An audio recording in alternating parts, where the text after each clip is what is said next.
Oui, mes frères, mes soeurs, mes aînés, j'ai coupé comme d'habitude pour faire la deuxième partie de cette vidéo.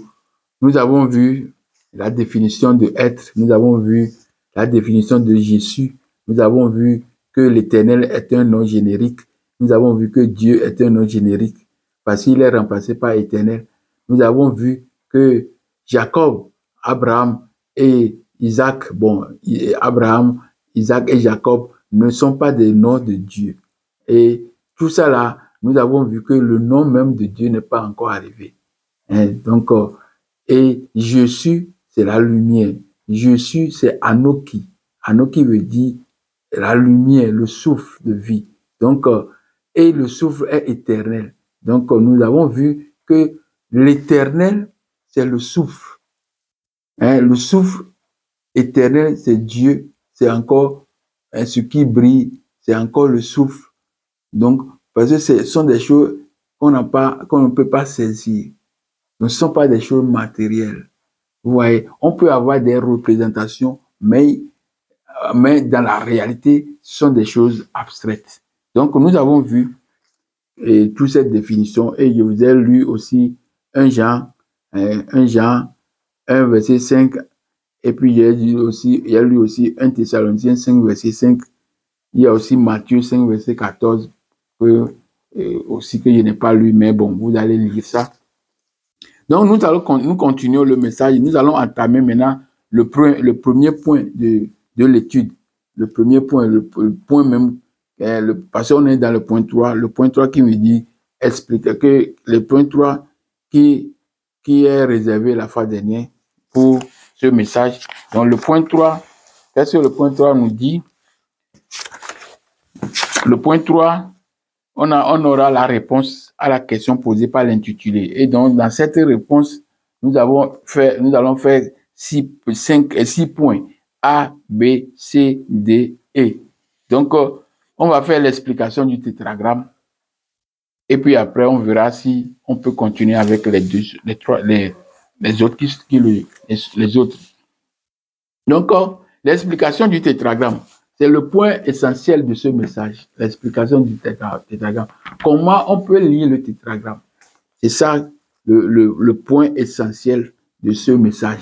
Et les autres vont découler aisément quand nous comprenons comment l'explication ou nous comprenons la lecture du tétragramme. Comment Yahvé a été créé dans l'homme du tétragramme. Donc, je vous ai dit que Yahvé et le tétragramme, il y a pas de relation en tant que tel. Juste, on a créé en mettant certaines lettres entre les tétragrammes pour pouvoir lire Yahvé. Sinon, le tétragramme n'est pas Yahvé. Vous comprenez? Yahvé, nous connaissons Yahvé déjà dans les études antérieures que Yahvé, c'est parce que j'avais lu ça, je dois lire encore. Nous avons lu ça tout à l'heure. Juge 5, verset 4. Juge 5, verset 4. Il y a aussi Habakkuk 3, verset 3. Et puis il y a Deutéronome 33, verset 1. Donc je vais lire pour connaître qui est Yahvé. D'où venait-il? Donc j'ai fait un programme la fois dernière qui nous a permis de dire comment le Dieu Yahvé s'est-il substitué au Dieu le Créateur. C'est là-bas que j'ai fait beaucoup de choses. J'ai aussi montré que la Bible n'est pas monothéiste, mais polythéiste. Donc, il faut aussi revoir ces choses-là. Mais surtout, comment le Dieu Yahvé s'est-il substitué au Dieu le Créateur. La Bible nous en dit quelque chose. Le thème que j'ai fini avant d'entamer celui-ci. Donc, je vais lire ces versets bibliques. Ô Éternel, Juge 5, verset 4. Ô Éternel, quand tu sortis du Séhir, quand tu avanças du champ d'Édom, la terre trembla et les cieux se fondirent et les nuées se fondirent en eau. Donc ici, quand tu sortis de Séhir, donc Dieu Yahvé est venu de Séhir. Dieu Yahvé est venu des champs d'Édom. Donc on nous donne l'endroit, comme dans quoi même? Dans Sophonie 3, verset 10, mes adorateurs, mes dispersés, m'apporteront des offrandes au-delà des fleuves de l'Éthiopie. Donc, l'endroit où on va apporter l'offrande, c'est là-bas où le Dieu se trouve. Et on nous dit que c'est au-delà des fleuves de l'Éthiopie. Maintenant, Yahvé, c'est le Dieu qui est sorti de Séir, qui est sorti de Pétra, qui est sorti des champs d'Édom, avec certaines manifestations, la pluie, l'eau, l'orage, le feu, tout ça là. Et on nous dit encore dans Habakkuk 3 que Dieu vient de Théman. Et quand nous lisons Genèse 36, verset 11 à 15, nous allons comprendre qui est Théman. Et Théman est le petit-fils de qui? De Esaü, que Riphath a donné. Riphath, c'est l'enfant de Esaü, le premier enfant Esaü. Donc, nous lisons aussi Deutéronome 33, verset 1 à 2. Voici la bénédiction par laquelle Moïse, homme de Dieu, bénit les enfants d'Israël avant sa mort. Il dit, l'Éternel, Dieu Yahvé, est venu de Sinaï. Parce qu'on nous a dit que Dieu s'est apparu à Moïse sur la montagne d'Horeb, sur la montagne de Dieu, à Sinaï. Donc, il dit que Dieu vient de Sinaï. Et il s'est levé sur vous, sur eux plutôt de Séir. Il a resplendi de la montagne de Paran. Quand on parle de Paran, c'est encore la situation géographique, c'est le même endroit. Et ça, là, on peut retrouver ça dans Genèse 21, verset 21. Et il est sorti du milieu des myriades et il leur a fait de sa droite envoyé le feu de la loi. Donc, la précision ici, c'est que Dieu est venu de Séir, Dieu est venu de Sinaï, Dieu est venu de Théman, Dieu est venu de Pétra, Dieu est venu des champs d'Édom. Donc, le Dieu Yahvé a un endroit où il est là, on peut aller faire le sacrifice. C'est pourquoi, dans Lévitique, que j'avais lu la fois dernière, on fait un sacrifice à Yahvé devant la tente d'assignation. Et puis, on fait quoi? On a 2 boucs et on envoie un autre bouc dans le désert chez Azazel. Vous comprenez? Donc, le même Dieu, Yahvé, qui est dans la tente d'assignation, c'est son frère, un jumeau qui est Azazel, qui est dans le désert. Donc, on va faire encore un sacrifice au Dieu qui est dans le désert. Donc, c'est dans le désert où il se trouve comme le Dieu que nous sommes en train, le tétragramme, le Dieu, là, il se trouve au-delà des fleuves de l'Éthiopie. Et son nom est dans le nom de ses enfants. C'est pourquoi on dit qu'ils sont des enfants de Couchi. Donc, quand nous allons comprendre le nom qu'ont porté les Israélites, alors, en lisant le tétragramme, nous allons connaître le nom qu'ont porté ces enfants. Et le peuple qui porte le nom là doit avoir le nom de Dieu dans son nom. Et c'est le nom de Dieu qui montre qu'ils sont ce peuple de Dieu. Vous voyez? Donc, nous sommes en train d'avancer. J'aimerais vous rappeler une fois encore que la rédaction de la Bible a été influencée par 3 mouvances. J'ai déjà parlé de ça. 3 mouvances. Et les mouvances, il y a la mouvance Adonaïs et la mouvance Éloïs. Et puis le dernier, la mouvance Yahvéis. Donc les 3 mouvances, c'est eux qui ont influencé la Bible. Donc quand on fait la rédaction de la Bible, vous allez voir l'impact de ces 3 divinités. Parce que quand on dit les mouvances, chaque mouvance est autonome. Donc quand on parle d'une mouvance avec Adonai, on parle de mouvance avec Éloïs, on parle de mouvance avec Yahvé. Donc les 3 divinités sont distinctes. Elles ne sont pas les mêmes. Donc, vous devez comprendre des choses comme ça. Parce qu'on nous a mis dans la Bible Adonai, Yahvé, Adonai, et l'Éternel, c'est Adonai. Tout ça là, on met 2 différents dieux ensemble. 3 différents dieux ensemble. C'est pourquoi on dit, créons l'homme à notre image. Quand l'homme a échu maintenant, et qu'il doit avoir des sentences, il dit qu'il est devenu comme l'un de nous. Dans Genèse 3, verset 22, il est devenu comme l'un de nous. Et il dit, quand il faisait la constitution de Babel, il dit descendons et confondons-les. Donc, c'est la pluralité. Vous comprenez? Donc, tous ces impacts ont étaient clairs dans la Bible. Donc, la mouvance adonaïste, ceux qui ont jugé bon que le nom de Dieu biblique doit être Adonai, le Seigneur Aïe, le pharaon égyptien divinisé, qui, de son vivant, avait organisé l'installation des prêtres atoniens du pharaon Akhenaton appelé Yaoud sur la terre de Canaan. Donc, l'extrait du livre de poche de Méthode et Roger Sabat, on va lire la page 156, la page 157, la page 158, la page 159, et on lira aussi la page 168 et 169. Donc, c'est beaucoup de lectures que nous devons faire pour pouvoir comprendre le message d'aujourd'hui. Donc, la mouvance adonaïste. Pourquoi on dit adonaïste? Parce que cette mouvance-là, ils ont fait quoi? Ils ont pris Aïe comme leur Dieu, parce que c'est Aïe qui les a sauvés. Donc, je vais lire page 156 d'abord. C'est ça, page 156. Donc, je lis. La Bible araméenne n'utilise pas une seule fois le tétragramme Yahvé, parce qu'ils ont dit que le tétragramme c'est Yahvé, alors que le tétragramme n'est pas Yahvé. Et donc, ce sont des points qu'on doit relever ici dans le bouquet. C'est un bon bouquet, mais il y a toujours des points, des zones d'ombre qu'on doit toujours éliminer. Donc, la Bible araméenne n'utilise pas une seule fois le tétragramme Yahvé. Le tétragramme n'est pas Yahvé. Donc, le nom de Dieu, il apparaît sous forme de Yod. Yod, je vais expliquer Yod après. La théologie suggéra qu'il s'agissait d'une forme contractée ou d'une traduction araméenne du tétragramme. Ainsi, fut écarté de l'étude biblique les recherches sur le nom divin imprononçable, Yod, Yod, au profit de Yahvé. Donc, normalement, le nom de Dieu est Yod, Yod. Et Yod, Yod, c'est Aïe. Le pharaon divinisé Aïe. Donc, Yod, Yod, maintenant, est remplacé par Yahvé.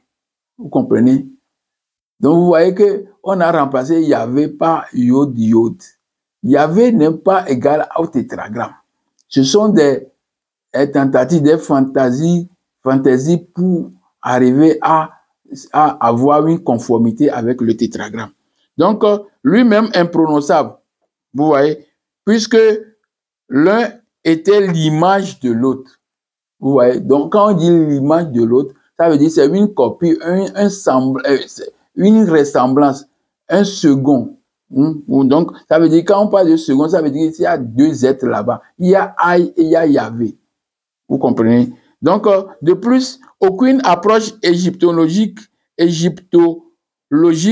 n'avait été entreprise pour comprendre cette énigme. Et l'énigme veut dire pourquoi on ne doit pas prononcer le nom. Et pourquoi le nom de Aïe est devenu maintenant Yahvé. C'est une énigme dont il faut répondre. Aujourd'hui, les scientifiques, comme les biblistes, ont oublié l'ancien nom de Dieu, Yod, Yod.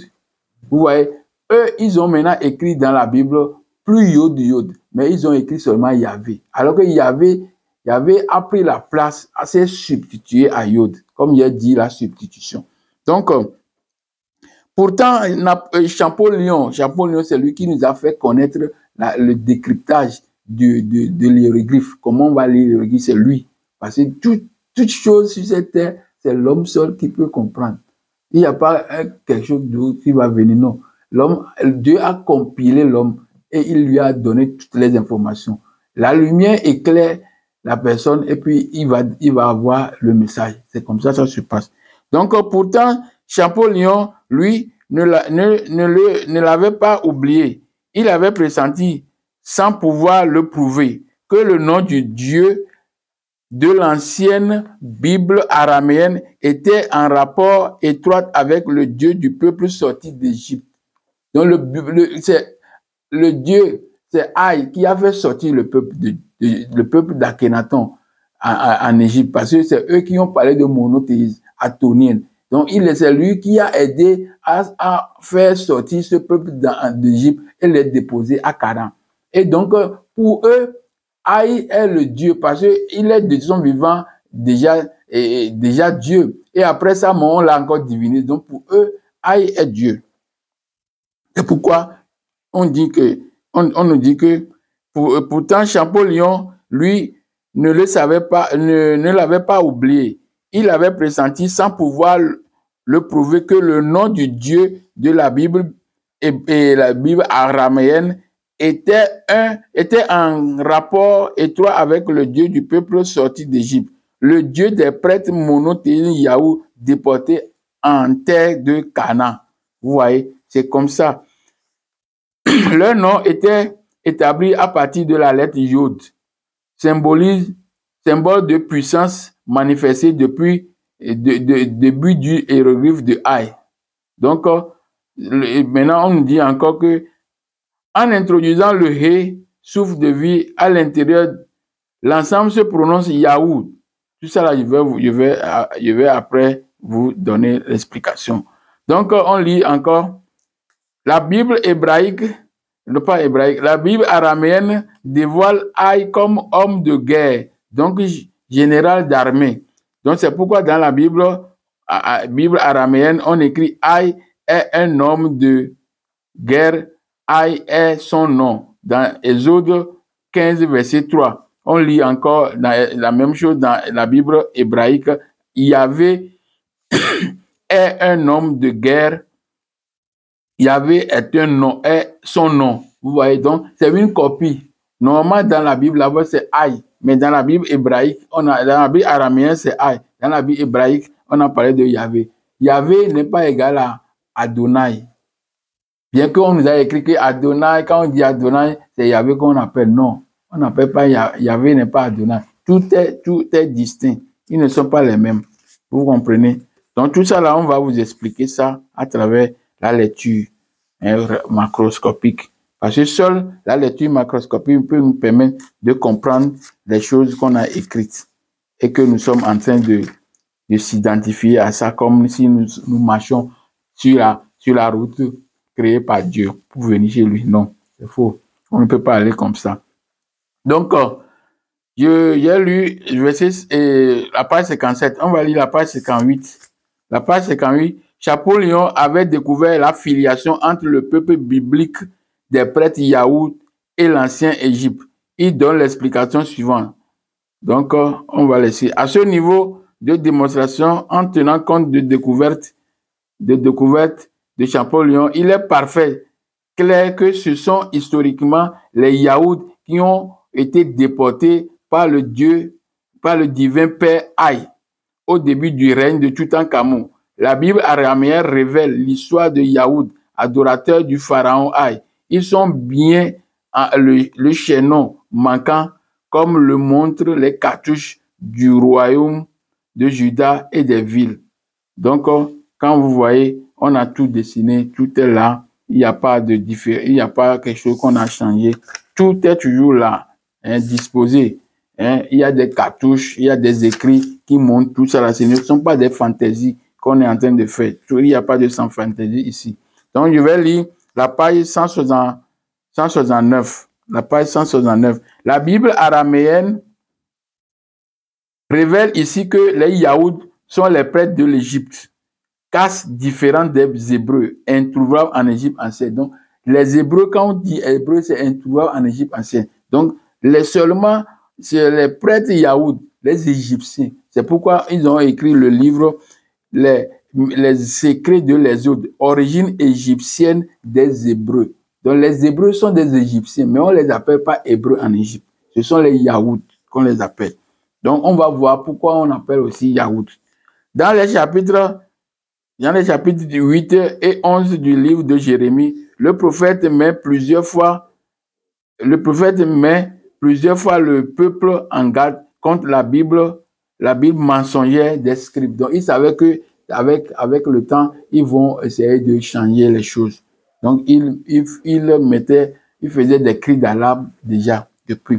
Donc, nous, dans la première mouvance, la mouvance Adonaïs, ceux qui disent que c'est Aïe, divin Aïe, qui est notre Dieu. Et les Éloïs, les mouvances Éloïs, cette mouvance juge que le nom de Dieu est biblique doivent être Elohim, c'est-à-dire un collège de Dieu. Pour eux, c'est un collège de Dieu. Parce que Dieu est il y a le Dieu suprême et après, il y a d'autres dieux autour du Dieu suprême. C'est pourquoi il dit, descendons, faisons. Il devient comme l'un de nous. Donc, ça veut dire qu'il y a une pluralité. C'est ça les Elohim. Et les Elohim, qui sont les Elohim? Les Elohim, soit c'est le Dieu El, ou bien les dieux, ou bien les pharaons égyptiens. Hein, les pharaons sont des dieux. Donc, aussi, on les a comptés parmi les dieux. Donc, j'ai donné l'exemple de Genèse 1, verset 26, Genèse 11, verset 7, où on parle de faisons l'homme à notre image. Et puis, 11, 7, là, ça c'est tout de Babel, descendons, tout ça là. Donc, vous voyez que ça, c'est les Elohim.